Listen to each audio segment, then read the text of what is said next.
artists, hope everyone is well. In this video we are going to be drawing a mandala. So if you have ever drawn a mandala before, you know that it usually starts with a circle in the middle, and you can make it grow by either adding shapes around your starting circle, or you can draw lines that branch out, and you basically keep repeating lines and shapes over and over again.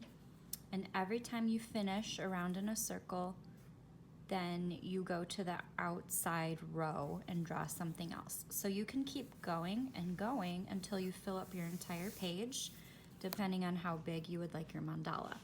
So your supplies for this project are some blank paper. I'm actually going to draw on colored paper just to mix it up a little bit.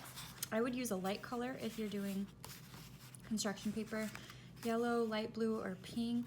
I also like how it looks on tan paper, but since we will be coloring with art supply of your choice today, kind of think about what color paper would work well with your art supplies. So if you know you're doing marker, you might want to just stick to white paper, but colored pencils tend to look pretty good on all different colors, so I'm going to leave that up to you. You're also going to need a pencil and an eraser. Like always, if you like to outline your drawing, this is a good one to do that because it'll make your shapes stand out. So you can use a black marker. And I am going to trace some kind of circle. If you would like a big round mandala, you can use a lid or a container, something pretty large that fits on your paper. If you would rather just hand draw a tiny circle in the middle and then make it grow from there, you can also do that. So let's get started. So a mandala originated in India and the Middle East, and the idea is that the shape of a mandala should all be connected. So even though I used many different lines and shapes and patterns in this one, you can see that they all started in the middle and it's connected in one shape. So you're not drawing different patterns and lines and shapes. They all are connected. And it's supposed to make you feel very peaceful, and it's almost like a kind of meditation when you're drawing, so that you're not really thinking too hard, you're just kind of drawing what comes to mind. Almost like a planned out doodle. There are some smaller ones that I did. If you prefer to draw a few smaller mandalas on your paper, you can. Just make sure they're big enough where they are the focus of your artwork and that the background doesn't take up too much room. So something to think about when you are looking at this mandala that I made up close is that a lot of the designs are inspired by nature. So a good place to start, sometimes you can draw a tiny flower in the middle because they have a circle in the center. You can also draw a star shape. A lot of mandalas also have hexagons in the middle. So a hexagon is a six-sided shape.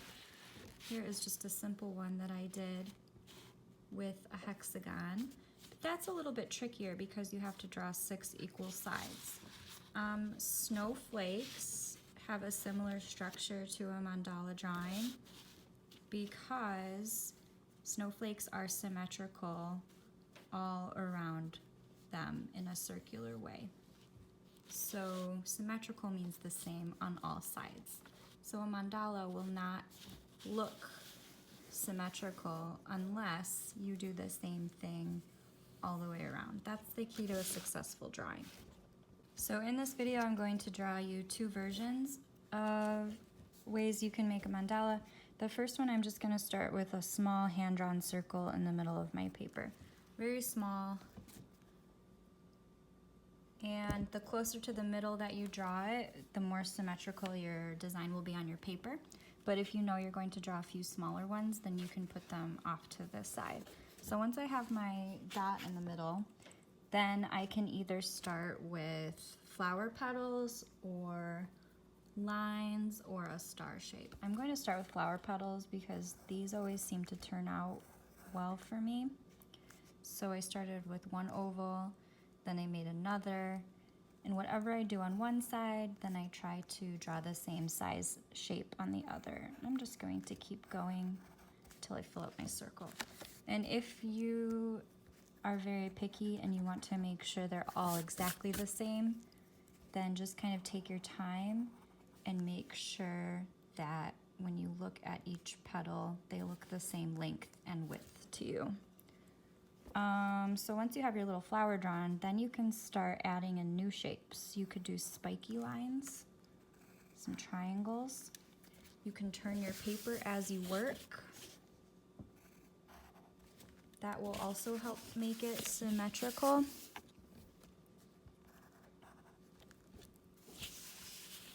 And if you see, I need one more right here to close off that shape. There we go. So this is a good start. And as you can see, mine's not perfect. One side's a little bit bigger than the other. If it bothers me, I can fix it before I move on, or I can just go with it because no one's expecting you to be perfect. Okay, so now I have my little flower slash star. The next thing you can do is either keep repeating petals or introduce a new shape. So maybe this time I want to draw some half circles and make them a little bit bigger. And if you draw really small, then your mandala will be very detailed. But if you draw large, then your mandala will have fewer details and it will grow faster. So now I'm going to back up my camera and I have my circle, my flower, a star, some semicircles. I can either keep going with shapes I've already used or try to think of something new. Maybe I can make a straight line come out from each of those half circles, trying my best to make it the same length on each sides.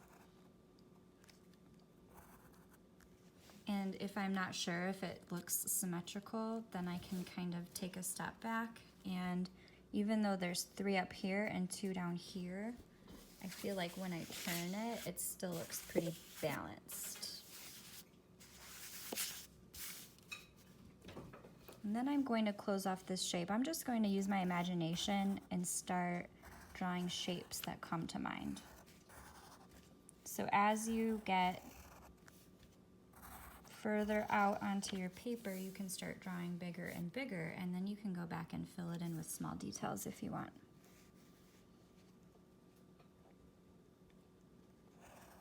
And I'm not even thinking about what I'm drawing, I'm just going with it. For some reason this feels right. Add these little bigger semicircles so you have some repeating shapes. That kind of helps bring it all together. So I don't want to get too crazy and start drawing all kinds of random lines and designs.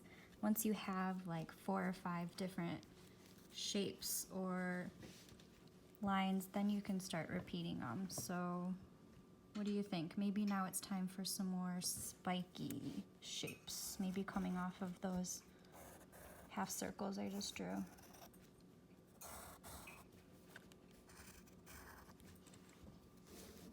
And I know that I want to make it reach the edges of my paper. I'm drawing a big one, so that helps me decide what kinds of shapes and lines to draw too. How about,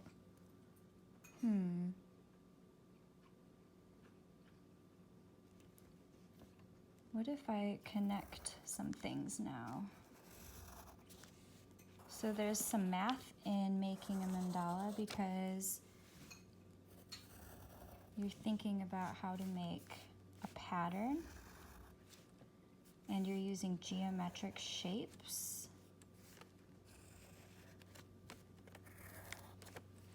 That's looking pretty cool. Did you see which one I missed? Sometimes I have to step back and just look at what I'm doing. Yeah, I missed one right there.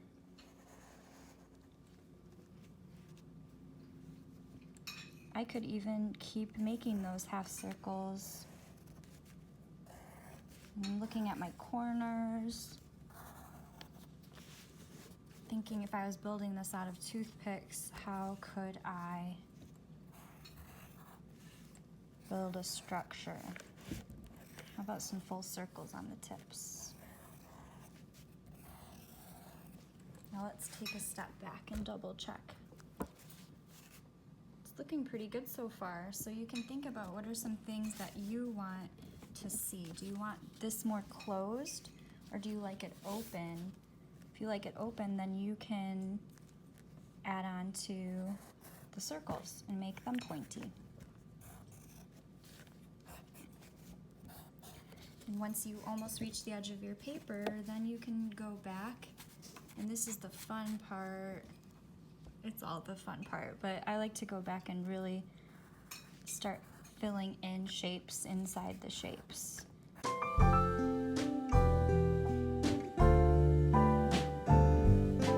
And then you can even trace a smaller circle inside of it. I have a CD. CD is really good for the small inner circle. And if you want, you can even trace inside the CD. So you have this sort of bullseye, and then you can free draw another circle inside of there. It almost looks like the Target logo. It doesn't matter how many rows of smaller circles you have. Maybe just have 1, 2. I have about 4. When I say rows, I mean this area that goes around. So what happens is now you can just kind of draw your shapes on top of those traced circles that you just made. Using the same idea, repeating shapes and lines. I'm using a lot of triangles, circles, dots, and this is too far over, but hey, that's okay. You could erase this and fix it, or just go with it and move on. It does not have to be perfect. That's what makes us human. Our artwork should not be perfect either, because it was not created by a robot. So feel free if you want to hand draw your circles. I just always like that outside one to be nice and straight. Then maybe now I can move on to here.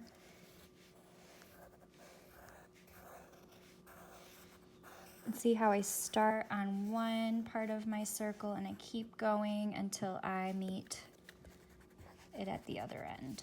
Meet me at the other end. Ooh, I made a mistake. I'll make that a little bit bigger.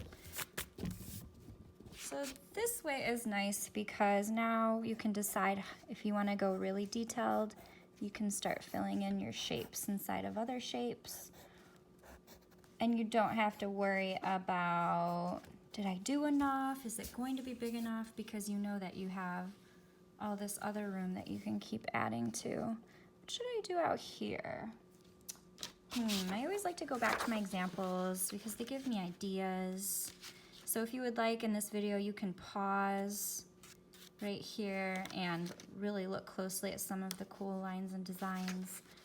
You can also look up mandalas online and you'll find all kinds. Sometimes they get really detailed. So when I am doing art with kids like you guys, I try to simplify it the best I can and compare it to drawing flowers and snowflakes, because they are also radial, which means round, like the color wheel. Look at that one. It looks like a sun. I love it. And again, if you would like to go back and add some of those dots, the next part is to color it. So when you're coloring, you can do rainbow or warm colors or cool colors, your favorite colors. You decide how you want this to look. And when you're coloring, I would start right in the middle and go from there. Thanks, guys.